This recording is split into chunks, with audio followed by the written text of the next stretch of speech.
It's the first public demonstration of the world's most sophisticated passenger jet. Okay, you're at 100 feet there. 100. The Airbus A320 is being introduced to the world. Mesdames et messieurs, votre attention s'il vous plaît. L'Airbus A320 arrive. That introduction turns into a fatal calamity. 30. Can't be. 30.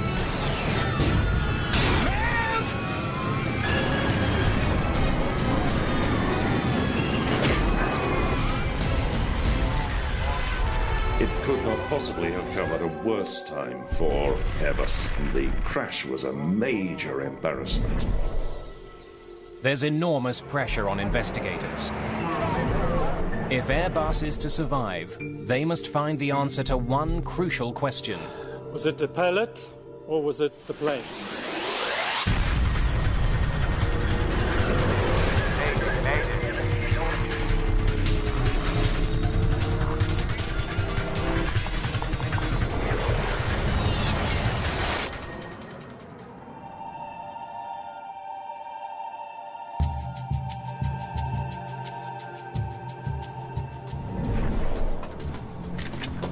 It's 2:30 in the afternoon on June the 26th, 1988. An unusual charter flight prepares to depart Basel-Mulhouse Airport in France, near the Swiss border. Anti-ice. Captain Michel Asseline is one of Air France's most distinguished pilots. On. Though only 44, he's the head of pilot training for the company's newest plane, the Airbus A320. It's only the third of its kind to roll off the assembly line. Captain Asseline flew this very aircraft from the factory in Toulouse just 2 days earlier. I was in charge of the launching of the 320 in Air France. The company used me to promote the aircraft. The speeches to make was constantly on the television, on newspaper. Air Charter 296 would like to roll, please. Asseline's first officer, Pierre Mazière, is also a senior Air France pilot. Air Charter 296. He's invited 2 off-duty flight attendants to come along for the ride on this special flight. The aircraft is booked to perform a low-altitude flyover at a local air show. There are 130 people on board this A320, which is unusual for an air show demonstration flight. They have no luggage. For some, it's their first time on an airplane. There are even children, like 7-year-old Mariama Barry, unaccompanied by their parents. After the flyover, they will be taken on a sightseeing tour around Mont Blanc, the highest peak in Western Europe. Most got their tickets as promotional gifts from a local bank and newspaper. Jean-Marie Schreiber is a young reporter covering the launch of the new plane. As a journalist, I was thrilled to be on the flight, to have a chance to see how people reacted inside the plane.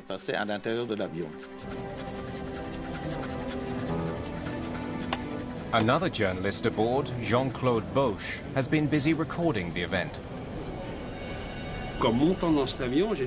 As I got on the plane, I thought, great, this is going to be an unforgettable experience. And it really was unforgettable.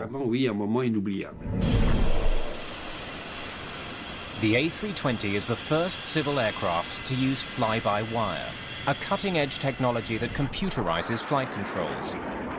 The system had previously mainly been used by the military.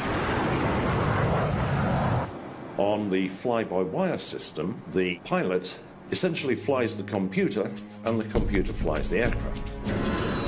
Fly-by-wire alters the relationship between pilot and plane. It gives computers the ability to override human inputs to prevent pilot error. The A320's flight computer won't let its human operators do anything it determines to be dangerous. Airbus has become the first civil aircraft maker to embrace this technology. It hopes this will give it an edge over its longtime American rival, Boeing. In its first public presentation, Airbus has a lot on the line. Okay, tell me what you want in terms of speed and altitude.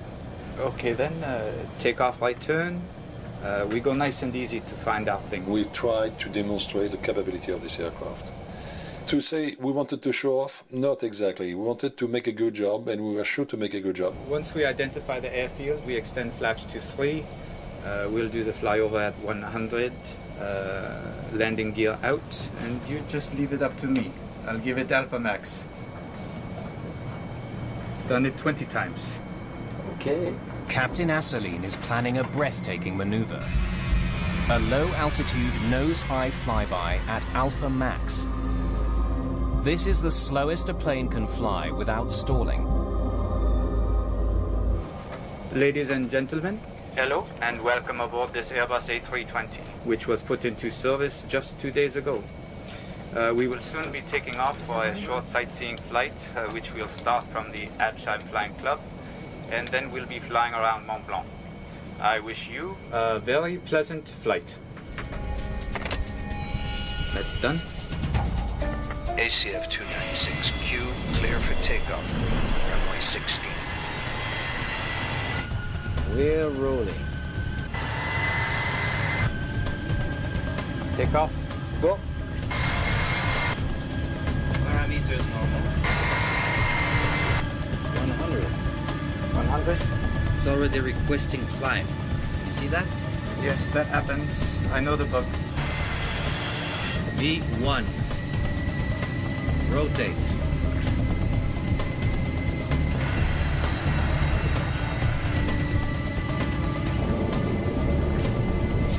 Gear up, flaps 1. After takeoff checklist completed.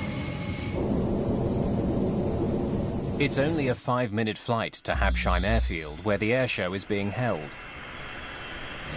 For this sleepy Alsatian town, the airshow is the highlight of the summer. The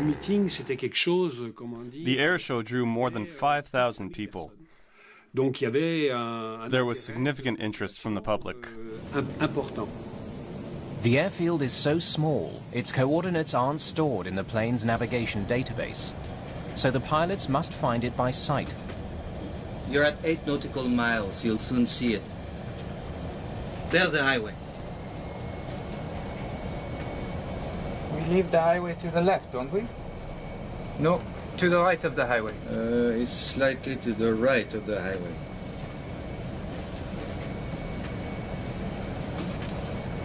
There's the airfield. You've got it, have you? The pilots have spotted the airfield late. They will have to hurry to descend to the planned altitude for the flyover at the airshow. A crowd is forming at the runway. Air Charter 296, good afternoon. Absheim, hello. We're coming into view of the airfield for the flyover. Yes, I can see you. You're cleared. The sky is clear. Gear down. Okay, we're going in for low altitude, low speed flyover. 296. Roger. Flaps 2. Quebec November Hotel, I'm saying Fox Echo 984. Okay. 984. Put in 984. Flaps 3. Flaps 3.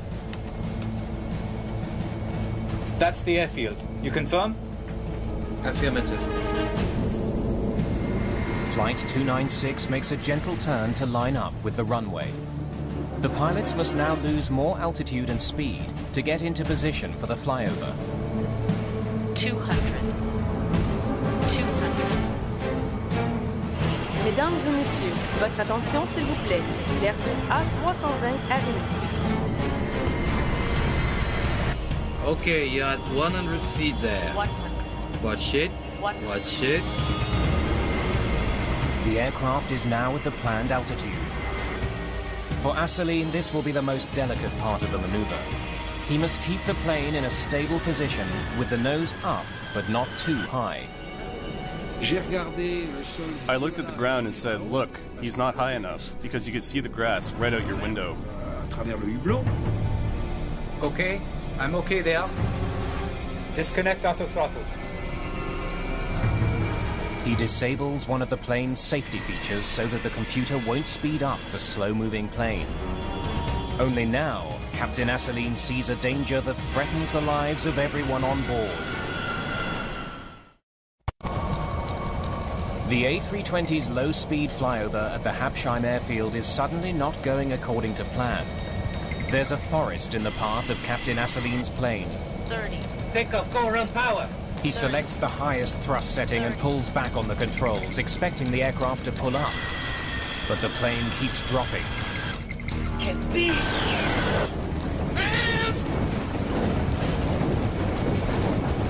J'ai commencé à voir par le hublot des branches d'arbres. I started to see through the window tree branches. I was astonished. You can imagine being on a trail in a large vehicle, a bumpy trail, driving at 80 or 100 kilometers an hour, and you're shaking from all sides. It was like that. I was saying to myself, the plane has to stay in one piece, because if the plane stays whole, we'll be okay. If it breaks up, we're done for. S'il casse, c'est fichu.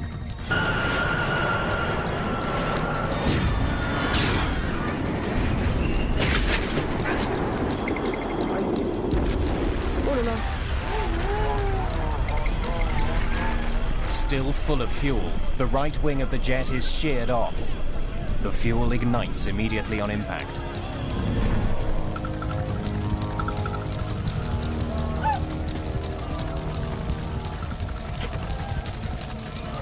We stopped very quickly. And on the ground, I broke my seat, just because I was holding very firmly. I broke my seat, and I could see lot of flames all over. But about 20 meters high flames around the cockpit, smoke coming from everywhere. The first officer is badly injured. And he has a lot of blood. And even with the full harness, he hit something in front of him. What the hell have you done? I don't know. I don't understand. There was a moment of silence when the plane finally stopped. Incredibly, the fuselage is still in one piece. Everyone has survived the impact, but they're not out of danger yet. So I lean to the right, and I see red flames. The windows were red. And I think, we held together, but we're going to burn to death. Then we heard somebody say, get out, there's a fire. Sortez, sortez, il y a le feu. Evacuate the aircraft. Hurry, I'll deal with him. Only 2 exits can be used for evacuation. The rest are engulfed in flames. But thick branches block one of the doors, making evacuation difficult.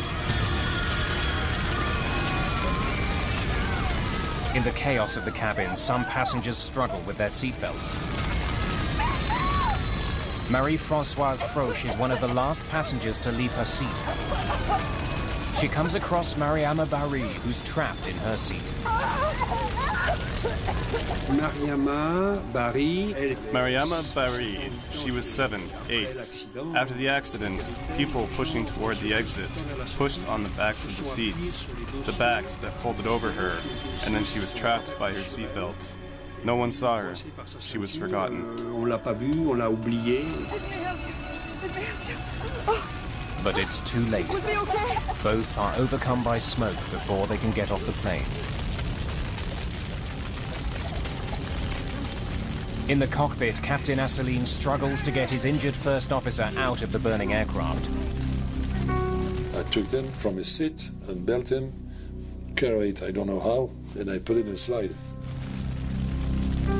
When the passenger, all of them, the last one, was out of the plane, I saw my crew. They told me, Captain, they are all out.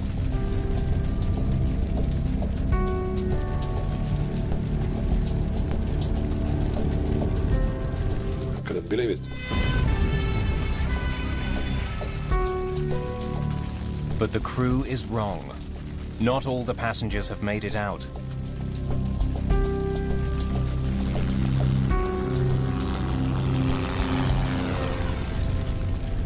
Marie-Françoise Froche, Mariama Barry, and another young boy are dead.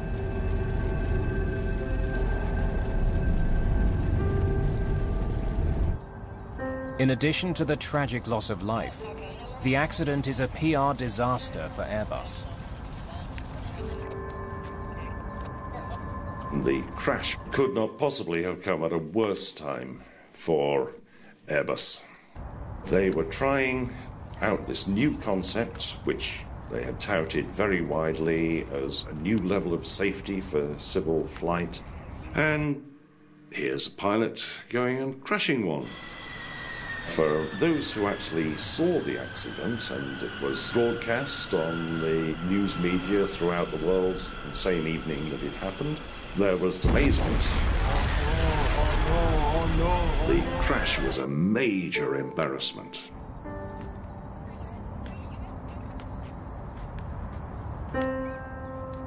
Investigators from France's Accident Investigation Bureau are on the scene of the crash within hours. They need to know why this demonstration flight ended in disaster. They recover the plane's data and voice recorders.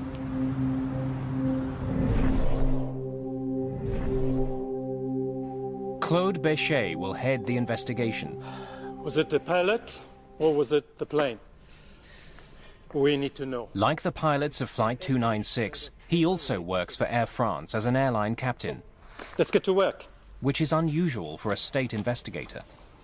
At that time, I was still an airline pilot, and I was in New York when the accident happened, and they sent me a telegram to ask me to come back to Paris as soon as possible. Apart from the flight recorders, investigators have a remarkable piece of evidence to consider. A high-quality video of the accident has been recorded by a French cameraman. It was the first time we had a video of an accident, you know. Normally an accident happens in the middle of nowhere. Nobody is there with a camera to film it. The tape clearly shows the plane flying right at the trees at the end of the runway. It doesn't seem to be climbing at all.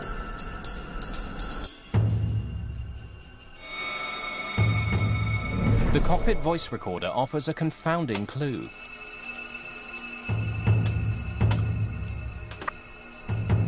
Take off, go run power. 30. 30.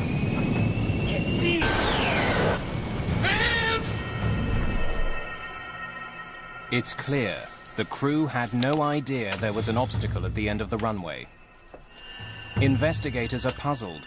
How could a forest take a pilot by surprise?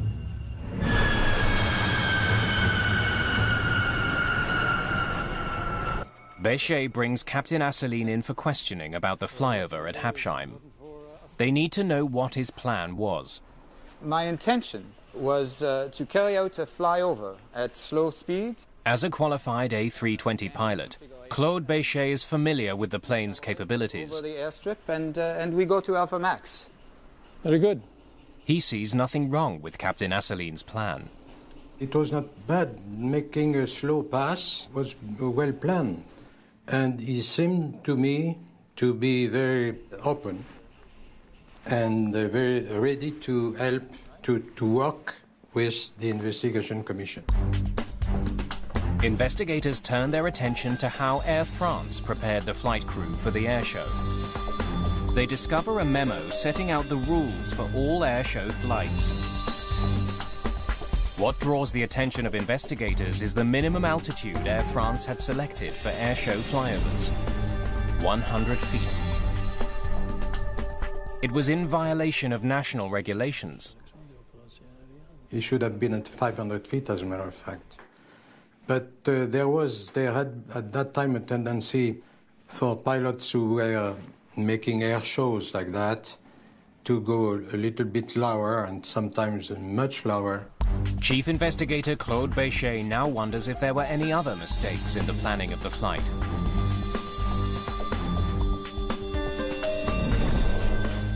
He soon learns that Air France's flight division didn't start drawing up a flight plan for the demonstration until less than 48 hours before the airshow. An Air France employee had prepared maps of the airfield for the crew of Flight 296. Investigators find a serious problem. The forest around Habsheim airfield did not show up on the photocopies.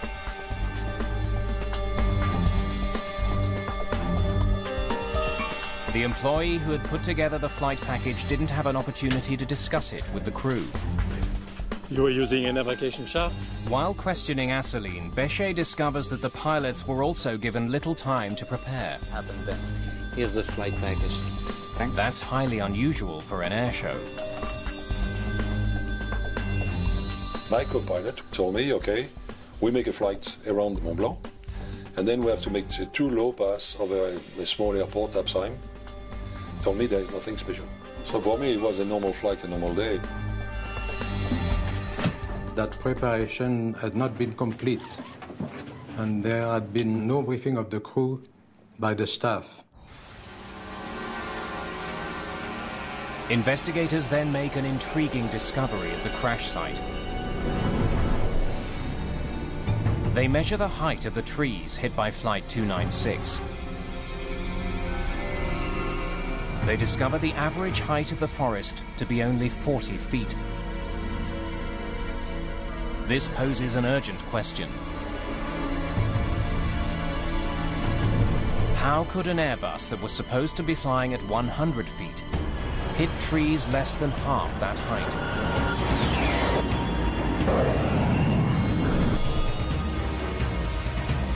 It is clear to investigators that Flight 296 fatally deviated from its original flight plan, losing altitude before plunging into a forest. But only the black box data can help them understand how and why this had happened. Information from the A320's flight data recorder is recovered within hours of the crash. The device records information about 200 aircraft functions. It paints a detailed picture of how Flight 296 was operating in the final minutes of its journey. Can be! We could reconstruct the entire accident. We could live with the crew as the accident was happening.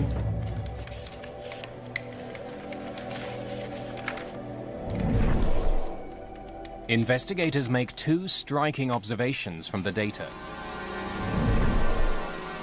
The first is that Flight 296 suffered no mechanical breakdowns. The second is that the A320 followed a very different flight path than the one Captain Asselineau had planned.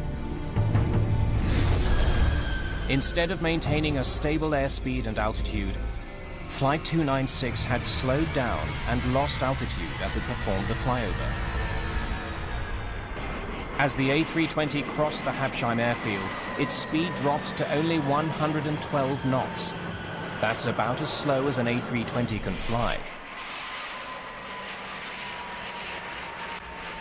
The plane's deceleration was so dramatic, it was even visible on the video. Michel Asselineau was one of Air France's top pilots. Claude Béchet is hard-pressed to understand how he could have mishandled such a high-profile flight. Pressed further, Asselineau explains how the trouble started. You were using a navigation chart? Yes, we had some difficulty locating the airfield. We leave the highway to the left, don't we? No, to the right of the highway. It's slightly to the right of the highway. There's the airfield. You've got it, have you?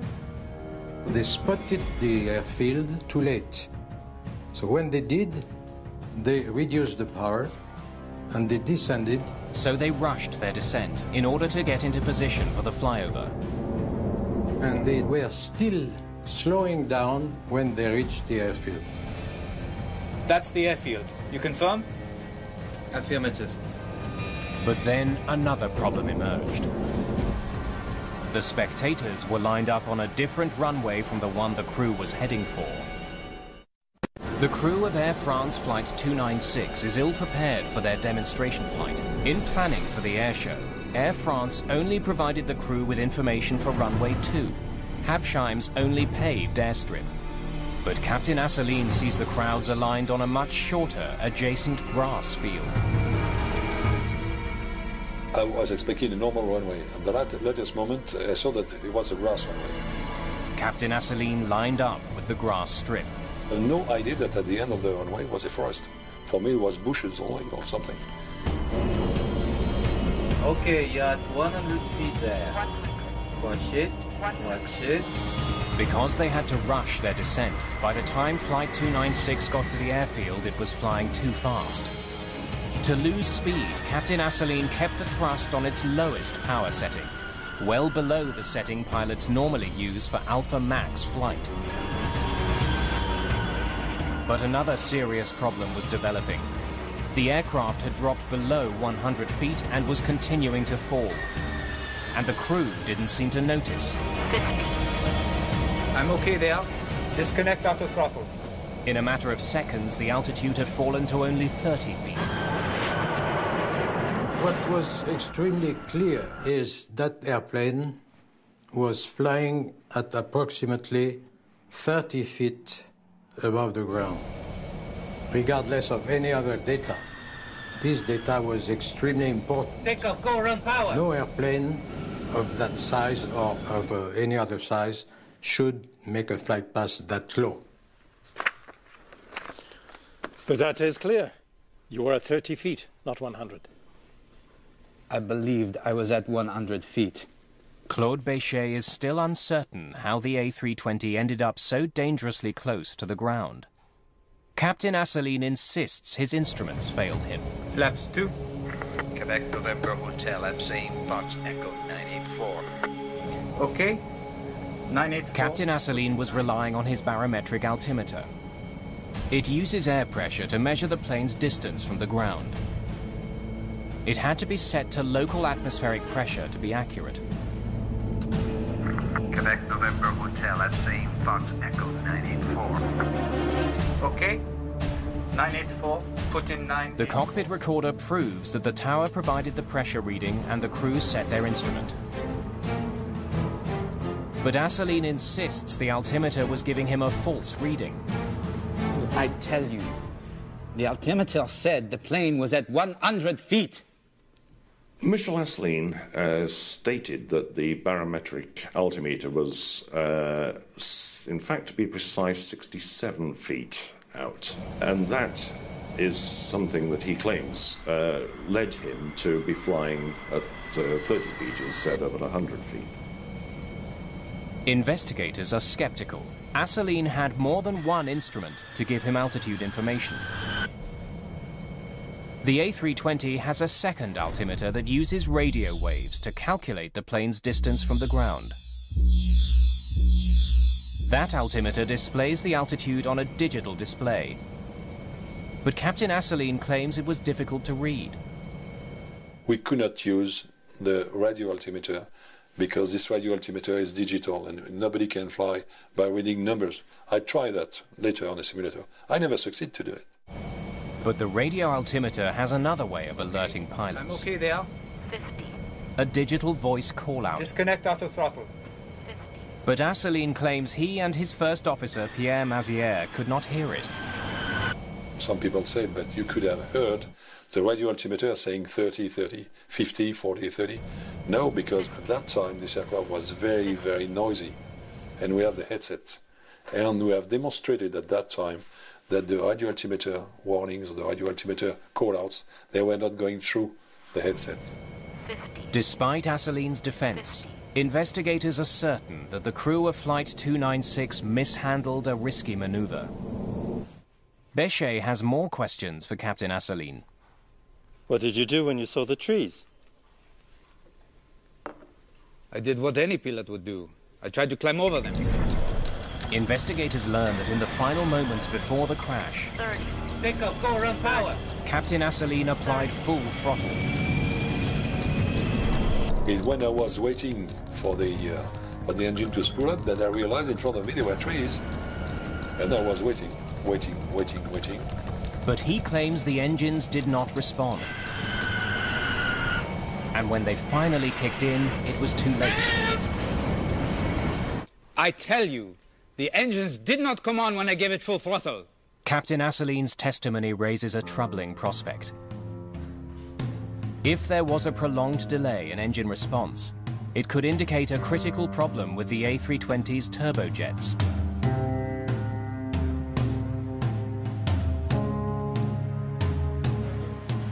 Captain Asseline is convinced the engines didn't respond quickly enough in the final seconds of the flight. He makes it his mission to prove it. He uncovers an Airbus document warning of a defect on the A320. It says the plane's engine speed could stagnate at low altitude, a condition caused by poor airflow. When this occurs, the engine cannot accelerate. But investigators can find no evidence of such a failure in any of the data from the plane. Go run power. In the 5 seconds after Captain Asseline applied full power on the thrust levers, the A320's twin engines had begun to spool up. They reached 84% thrust, close to full power, just before the plane hit the trees. When you put from idle to full power, you have the impression that nothing happens for a few seconds, and then the power comes. That was normal, exactly as predicted by the certification. Investigators are increasingly certain the engines on Flight 296 didn't fail. They find a novel way to verify the data. Video of the crash picked up the distinctive sound of the A320's engines accelerating.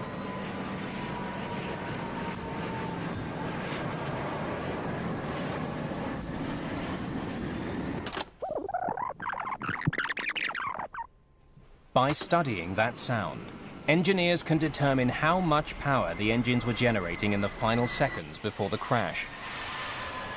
We were able to compare the RPM of the engines from that film and from the flight data recorder. There was nothing wrong with the engines, any of the two engines. Why? Chief Investigator Claude Béchet has a new headache. Captain Asseline is convinced there is a conspiracy against him. He cuts off all cooperation with the investigation. Very well. Investigation committee, I tried to cooperate with them, but I began to be suspicious. And the press, each week, the aircraft is good, the aircraft has nothing, pilot error, pilot error, pilot error. All that was a big, big, big cover-up, my opinion. Captain Asseline begins a campaign to challenge the French investigation. He appears on British television to make a dramatic assertion. When I pull the stick to up position, the flight controls, the elevator control go to down position. So on any aircraft, if you ask up, following the order of the pilots, the elevator control goes to up. And not that on that one, it went to down. Why? That would be the good question. His accusations go to the heart of doubts about the aircraft. That Airbus fly-by-wire system had given the A320's computers too much control.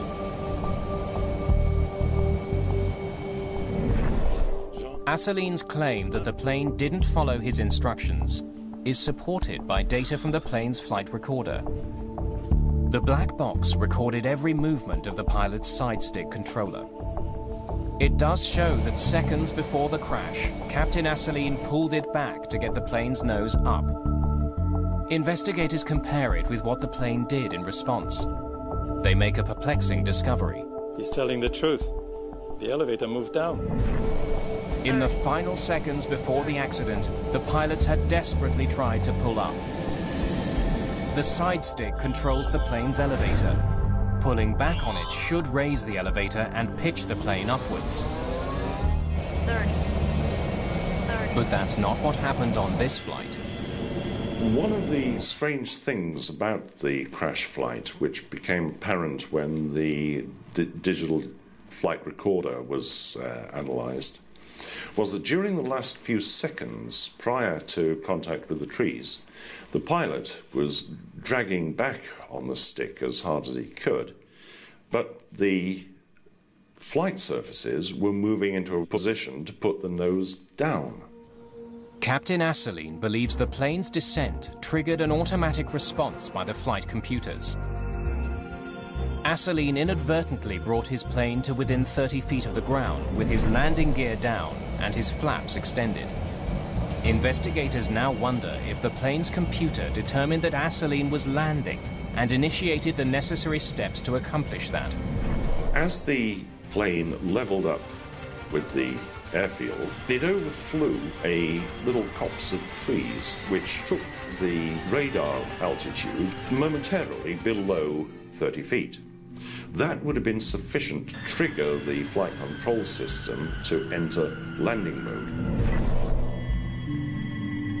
It's possible that in spite of what Captain Asseline was commanding the plane to do, the computer brought the plane's nose down for landing.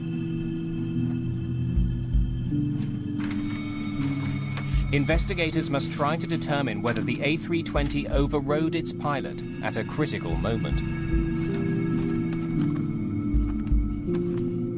They analyze the data from the flight recorder.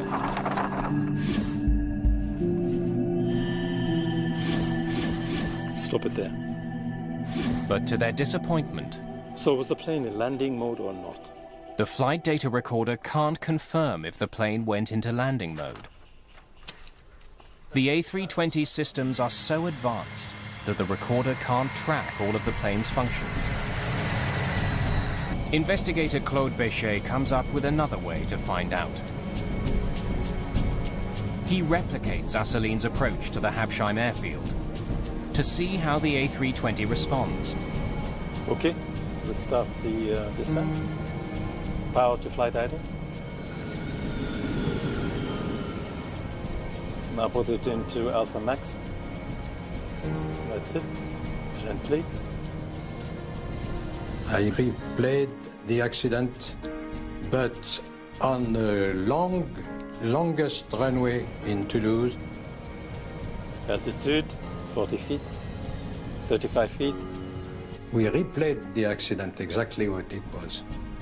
Béchet's plan is to descend to 30 feet, as Asseline's A320 did. Now pull up slightly to level off.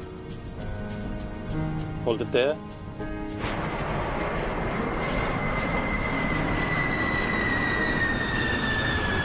Béchet wants to see if the flight computer puts the plane in landing mode. Okay, now full thrust.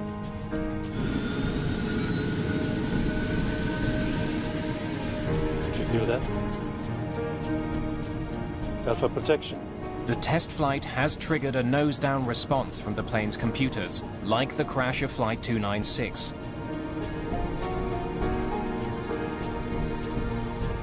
But the plane hadn't gone into landing mode. Instead, the flyover had activated one of the A320's main safety features: stall protection.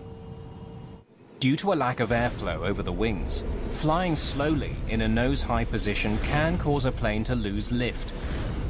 The A320's computer has been programmed to bring the plane's nose down when it gets close to stalling. This means that in theory, as long as the flight control system is in operation, the pilot cannot stall the plane. Béchet concludes the flight computers did override Captain Asseline's command.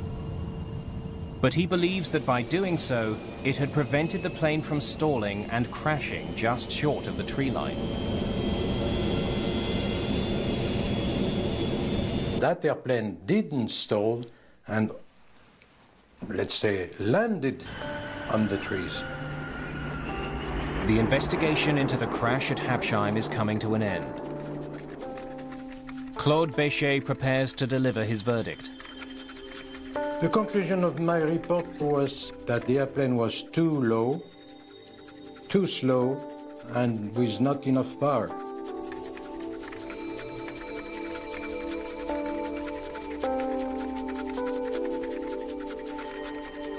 As far as Claude Béchet is concerned, the report is the final word on the Habsheim tragedy. The case, however, is far from over. The French justice system is moving towards a judgment of Captain Asseline. He is charged with involuntary homicide in the deaths of 3 passengers and faces the prospect of a long prison sentence. But Captain Asseline believes he has found evidence that will exonerate him.